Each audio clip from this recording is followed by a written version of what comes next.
사무엘상 25장 9절부터 17절 말씀 마음을 집중하시고 함께 읽어보십니다.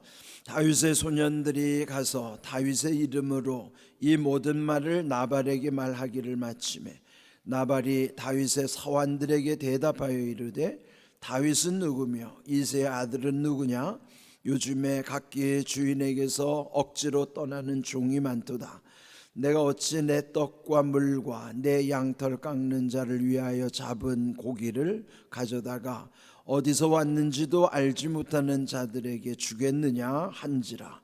이에 다윗의 소년들이 돌아서 자기 길로 행하여 다윗의 소년 돌아와 이 모든 말을 그에게 전하매 다윗이 자기 사람들에게 이르되 너희는 각기 칼을 차라 하니 각기 칼을 차매 다윗도 자기 칼을 차고 400명 가량은 데리고 올라가고 200명은 소유물 곁에 있게 하니라.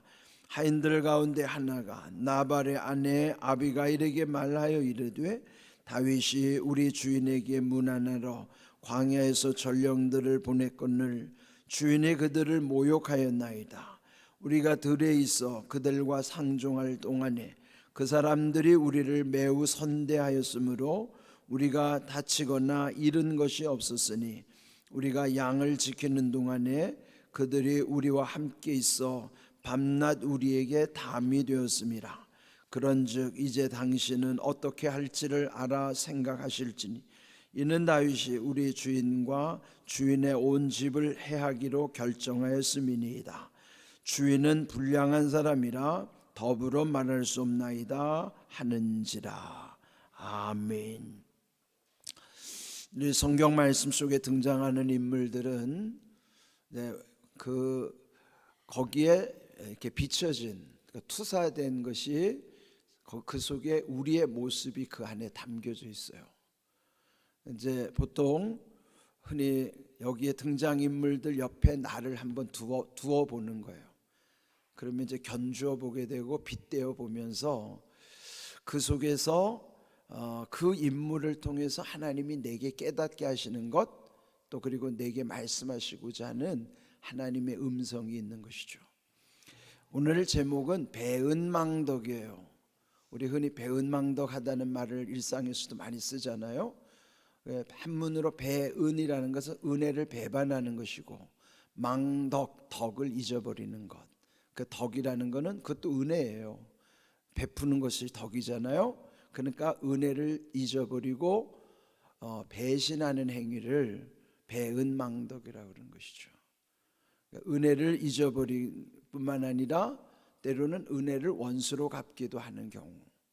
근데 이런 우리 일상에서 보면은 은혜를 저버리고 오히려 물에 빠진 사람 건져냈더니 보따리를 내놓으라고 하는 것 같은 이제 이런 우리 상황에서 뭔가 이해할 수 없는 그런 경우에 배은망덕이라 하죠.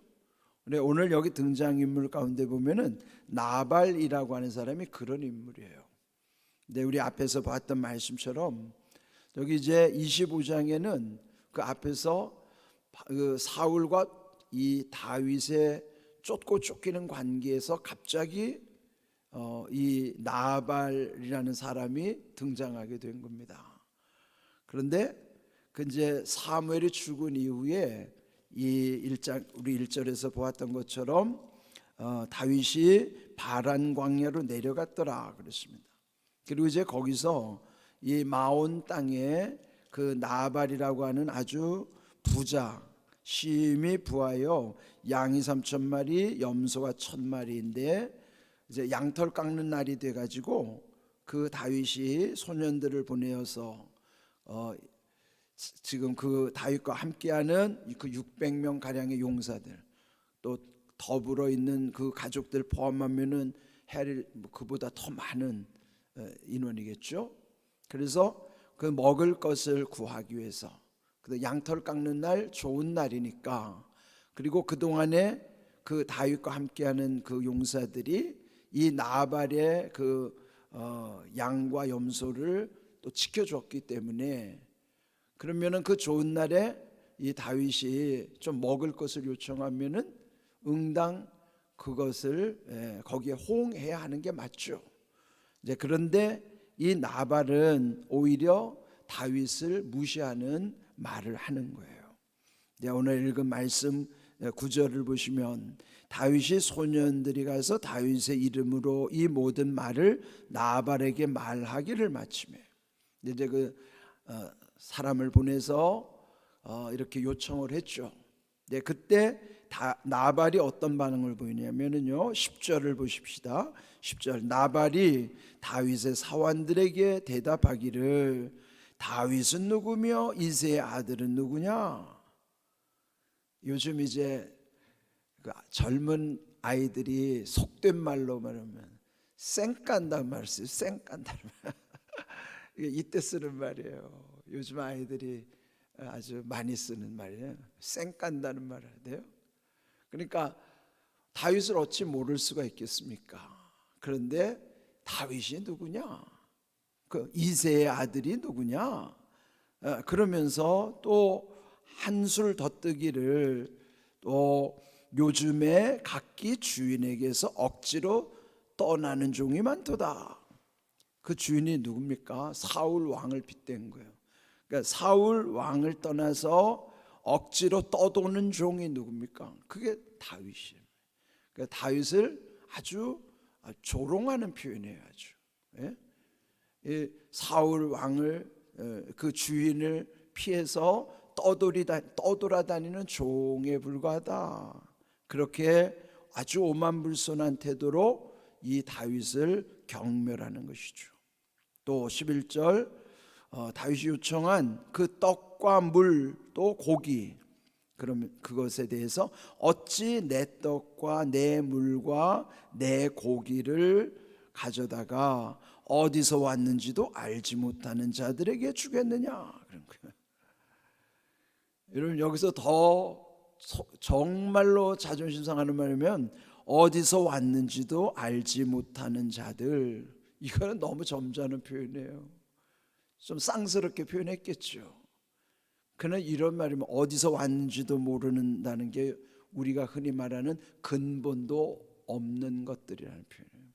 근본도 없는 것들, 어디서 왔는지도 모르는 것들, 출처가 불분명하다는 거죠. 그러니까 이 말을 듣고 12절 끝에 보면은 모든 말을 다윗에게 그대로 전해줬다는 거예요.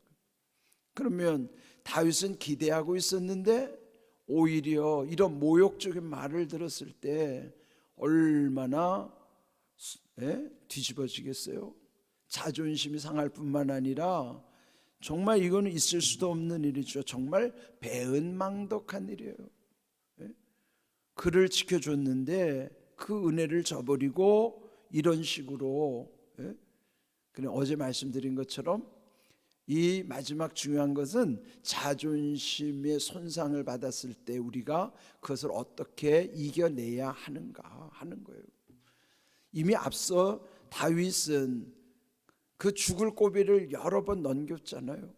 또 블레셋의 그 대단한 장수 골리앗도 물리쳤던 그 대단한 인물 다윗, 또 사울이 죽이려고 아주 도처에 사람을 풀어놓고 죽을 고비를 여러 번 숱하게 넘기면서 여기까지 왔다면 지금 요 정도 자존심의 문제는 사실 비교하자면 여러분 죽음의 위기하고 이 자존심 상하는 얘기하고는요 죽는 문제가 더 큰 거죠 사실은. 그러니까 그런 문제도 다 이겨낸 다윗인데 요 알량한 자존심 때문에 이거를 못 견뎌하는 거예요. 그러니까 우리는요 문제의 크고 작음이 아니라 때로는 요 알량한 자존심으로 인하여 우리의 인생이 망쳐질 수도 있다는 거예요. 뒤집어질 수 있다는 거죠. 누구나 다 있는 이런 우리 안에 있는 이런 분노의 감정들, 이 화라는 거는 누구에게 다 있어요. 특별히 한국 사람들 화병이라는 게 한국 사람만 갖고 있는 병이에요. 화병이. 그만큼 우리 한국 사람에게는 이 화가 많은 민족이에요. 왜 그렇습니까? 하도 고난을 겪은 민족의 DNA가 화를 우리 안에 다 품게 하기도 하지만, 이 좁은 땅덩어리에 많은 사람들이 살다 보면은 이 사람으로부터 얻는 이 화들이 다들 속에 다 있어요. 그래, 요런 이 분노의 감정, 이게 언제 폭발할까요? 내 안에 자존심 상하는 말 들었을 때 거기에 격분이 일어나는 거예요. 누구에게나 다 있는 감정인데 그걸 어떻게 풀어내야 되는 것인가, 그걸 어떻게 해결해야 되는 것인가, 또 성경은 어떻게 이걸 풀려고 하는가, 이게 우리의 과제입니다. 모든 인생에게 있고 특별히 한국 사람에게 더 많고, 이것은 구체적으로 나의 문제이기도 해요. 화가 없는 사람 아무도 없죠. 그런데 지금 이 다윗에게 있어서 이 결정적인 문제예요. 이게 그렇게 엄청나고 위대한 인물 다윗에게도 이 문제가 지금 걸려들은 거예요. 자, 이 말 들었을 때, 자, 13절에요. 다윗이 그 말을 듣는 순간 자기와 함께한 사람들에게 말하기를, 너희는 각기 칼을 차라. 그 뭐요? 복수하러 가자는 거예요.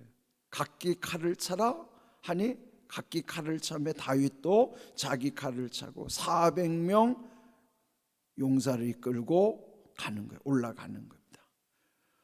아니, 지금 그 말 듣고 지금 600명 용사 중에 400명을 데리고 누구요? 나발을 죽이기 위해서 지금 출발하는 거예요.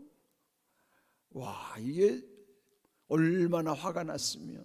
한편으로는 이해할 수도 있지만은 이렇게까지 해야 되는가? 그런 문제를 여기서 이제 제기하는 것입니다. 그런데 이제 그 중간 역할을 하는 사람들이 있어요. 14절, 그 하인들 중에, 나발의 하인들 중에서 하나가 나발의 아내 아비가일에게 가서 이 사실을 알려주는 거예요. 다윗이 우리 주인에게 문하나로 광야에서 전령들을 보냈었는데 그 주인 나발이 그들을 모욕하였나이다. 그대로 또 그 안주인 아비가일 안주인에게 그대로 또 얘기해 준 것입니다. 그런데 지금 이 말을 들은 아비가일이 어떻게 하는가? 15절, 그들이 또한 아비가일에게 말하기를, 그들과 상종할 동안에 그 사람들이 우리를 매우 선대하였으므로 우리가 다치거나 잃은 것이 없었으니, 그동안에 다윗의 용사들이 그들을 선대했다는 건 뭐예요? 잘 대해줬기 때문에 다친 일도 없고 잃은 것도 없다. 뭐예요? 지켜줬기 때문이라는 거죠. 다윗이 지켜줘서 자기들은 안전했다 하는 거예요. 다친 사람도 없고 잃은 것도 없다 하는 거예요. 그러니까 그거는 다윗이 그만큼 지켜줬기 때문이고, 16절, 우리가 양을 지키는 동안에 그들이 우리와 함께 있어 밤낮 우리에게 담이 되었음이라. 담이 뭐예요? 울타리가 되어줬다는 거예요. 담으로 쌓아줘서 지켜줬다는 것이죠. 그래서 사실은 이 말씀 속에 중요한 것은, 우리 인생의 울타리는요, 우리가 의지할 울타리가 어디 있겠어요? 우리를 지키시는 분은요, 우리 어제 주일에 주신 말씀, 보혜사 첫 번째가, 보가 뭐예요? 보호해 주시는 거예요. 담이 되어 주시는 거예요. 우리의 울타리가 되어 주시는 거예요. 성령께서 우리를 지켜주시는 거예요. 지금 보혜사, 보호해 주시고 은혜 베푸시고 사, 가르쳐 주시는 거예요. 모든 것을 가르쳐 주시고 모든 것을 생각나게 하시는 성령님, 보혜사 성령께서 우리를 지키시는 겁니다. 우리의 담이 되어 주시는 거예요. 그런데 이 다윗과 함께한 이들이 이 나발의 그 사업에 이런 큰 힘이 된 것이죠.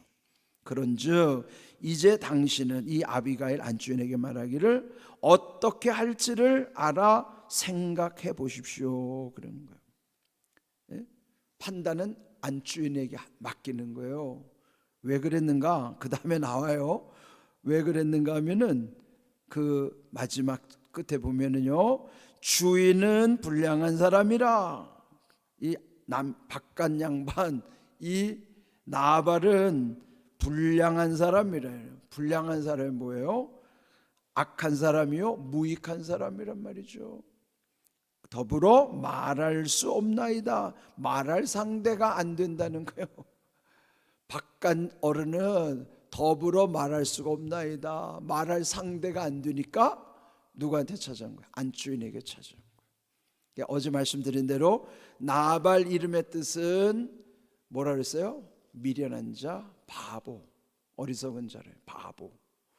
근데 그 아비가일의 이름의 뜻은 기쁨을 주는 자, 기쁘게 하는 자.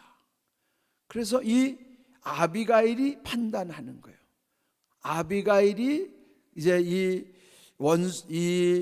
배은망덕한 나발을 죽이러 찾아오는 이 다윗 일행을 이 아비가일이 가서 바리바리 이제 음식을 싸가지고 그 마음을 풀러 가는 거예요. 그 다음에 나오는 내용이 그렇죠.